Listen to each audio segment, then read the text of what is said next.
Hello, friends, and welcome back to Stories About Entitled People.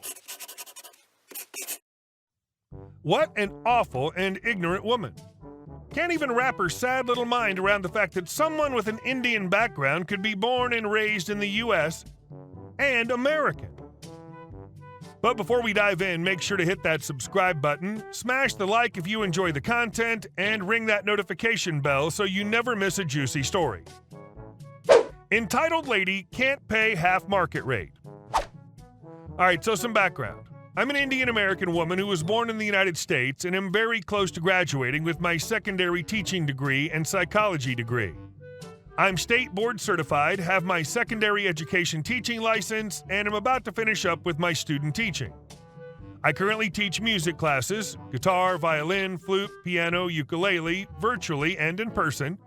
I charge $20 for 30-minute private lessons, and group lessons are $15 per student. All music tutors and schools in my area charge upwards of $45 per 30-minute lesson. Also how much I paid growing up. I posted flyers around my area recently and received a phone call today from a mother inquiring about my classes. She called me and informed me that she has a 4-year-old little girl who wants to learn to play guitar. I instantly told her that 4 years is too young for guitar and that the guitar would literally be bigger than her. She went on to ask about ukulele because it's basically just a tiny guitar, and I told her that a uka was definitely better, but still would be very hard to teach virtually and still hard to pick up, as getting 4-year-olds to focus is not easy. At this point, she started talking about how she just wants her daughter to have a positive relationship with music and that she just wants her child to embrace it and love it. I told her that a lot of our class would be focused on rhythm, hand placement, holding the ukulele, singing songs with it, even if it wasn't the right notes or chords, etc. This is where things started to get problematic. She asked me if I could offer her a discounted price for her child's music lesson. I told her about my group lessons and told her that it would be $5 less if she did that instead. She immediately started raising her voice at me, saying that I'm 1, disrespecting her, 2, not giving her the education she's asking for, and 3, extremely overpriced. And that I was going to lose a customer because she was going to look around for other music schools in the area. I responded by restating my qualifications, letting her know just how much school/teachers in the area actually cost, and stated that I valued my time, effort, and energy, and that I embraced clients that valued the same things in their teachers. This is when chaos struck. She started screaming at me, calling me incredibly ungrateful, unqualified for any kind of business, and started her child's music education off on an incredibly negative note. Before I could even respond, she said, "This is why I hate immigrant teachers."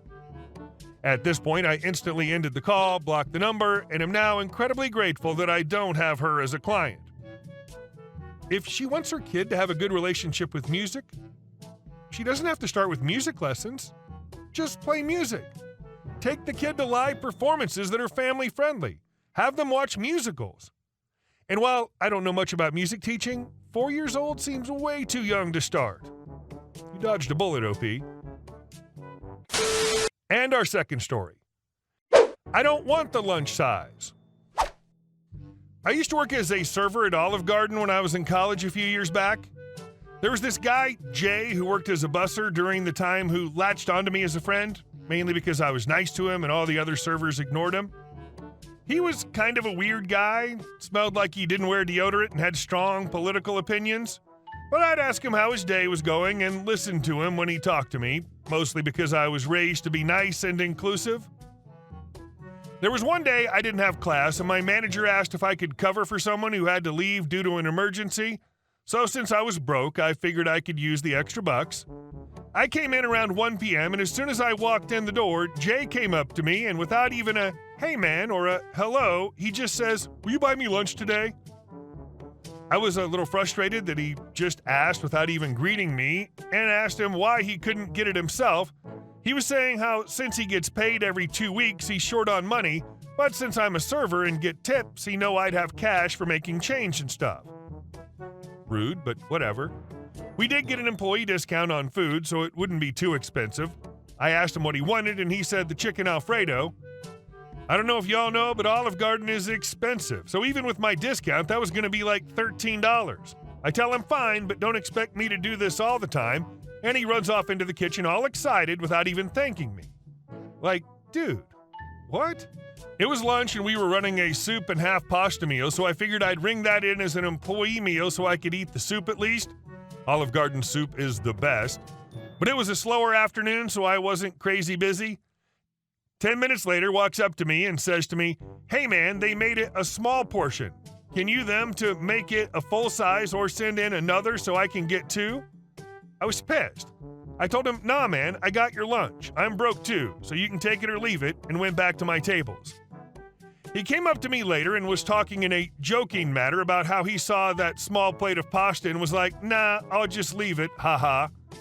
Throughout my shift, as I went to pull food from the window for my tables, I saw that chicken Alfredo sit for the whole shift. I still get mad thinking about it, LOL. Cannot believe that he didn't even eat it because it wasn't exactly how he wanted it. What a baby. Now you learned firsthand why other people don't talk to him. And our next story. Constantly move the car to the wrong lot without telling me, "Enjoy your tickets." This happened a while ago, so my memory is a bit hazy, but I remember most of it because it made it the best year of college. So when my little sister came to college, she immediately had an entitled attitude about the car we had to share. The college we went to straddled the highway with apartments on one side and dorms in the other one. The one of the dorm parking lots was equal distance from both sides. So whoever lived on the dorm side got the permit under their name and paid for said permit. This worked well for many years despite my sister's entitled attitude. Fast forward to my final year. I was living on the dorm side of campus. All my friends graduated, so I didn't have enough people for an apartment, but I got a room to myself, and therefore I shelled out the $180 to $200 for a parking permit so I could be parked equal distance apart. One day I had a job interview, or some major appointment. Like I said, my memory's a bit hazy. Either way, it was important. Upon getting out to the parking lot, I found that the car was nowhere to be found, and I had checked with my sister earlier if she needed the car, and she said no. So when I called her and she said it was outside her apartment, naturally I was pissed. I told her that the permit wasn't for the apartment lot. However, she did use it more than me, so if she wanted to pay for a new permit, she was more than welcome. But I would need the money that I paid for the current permit back since I had bought it and didn't need it. She got super mad, said that it wasn't fair for her to shell out money for two permits, to which I replied that then the car would have to go back to the normal lot, as any tickets it would get sent to me as the permit was under my name. She said that I could put it back when I got back on campus, which after being late to my appointment, because I had to walk an extra 10 minutes that I wasn't planning on, I did put it back.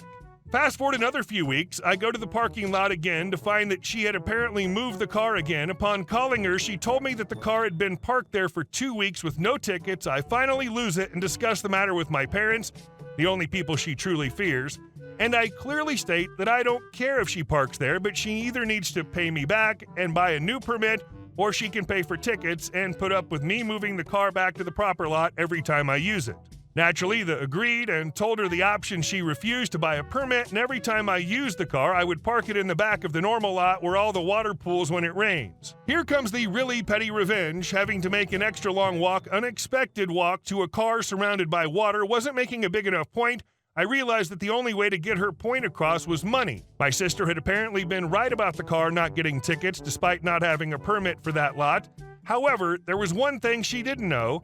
I was good friends with many campus safety officers, and they're very happy to hear that a car was taking up space in a lot it didn't have a permit for, and were more than willing to give out a ticket anytime they saw it. By the end of the year, she's super stubborn and spends money like it's nothing. She owed me almost $2,000 in tickets that I and my parents made her pay. And our next story. Neighbor asked to remove my friend's car from my paid parking spot. Hi everyone. I have a problem with my neighbor. I moved to a new apartment around 4 months ago and have an own parking spot in the garage. I pay for the parking place but do not own a car, but I still wanted to have the space for my visitors. I also want to note that this parking place is marked with my house number, therefore everyone has its own marked parking place. During the Christmas holidays, a friend asked me if he could park his car in my parking place for several reasons, but mostly safety, fireworks at New Year. I accepted, of course, and gave him the remote control to the garage so he could park his car while I was already gone for my Christmas holidays.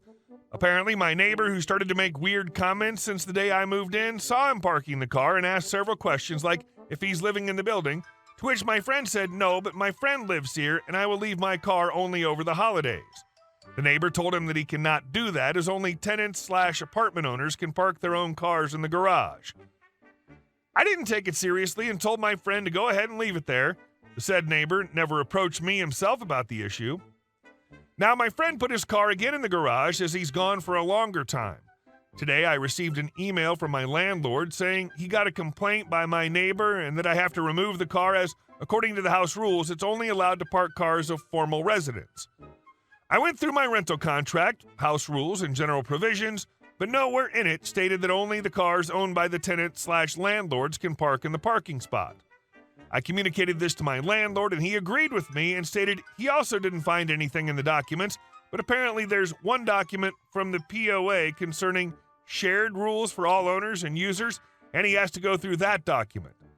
I do believe I'm within my rights to use the parking spot as I want, as long as it's not for commercial purposes, but I'm not sure about that particular document, as it wasn't included together with documents like the house rules/general provisions.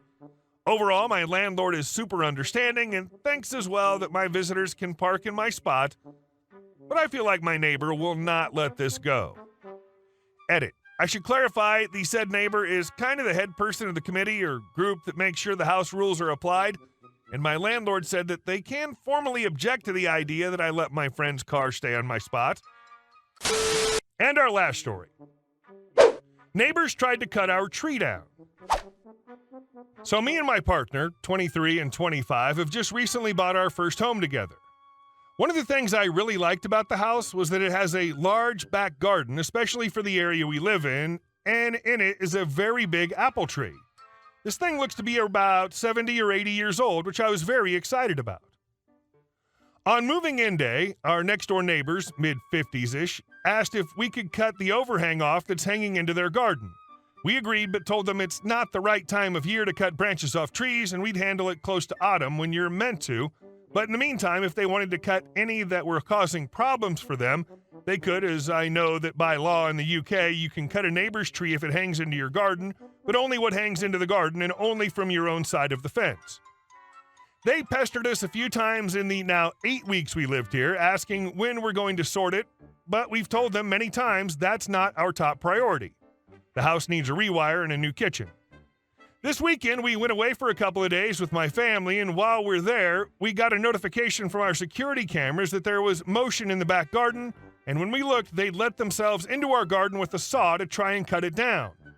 When we returned, we found that the tree was gone.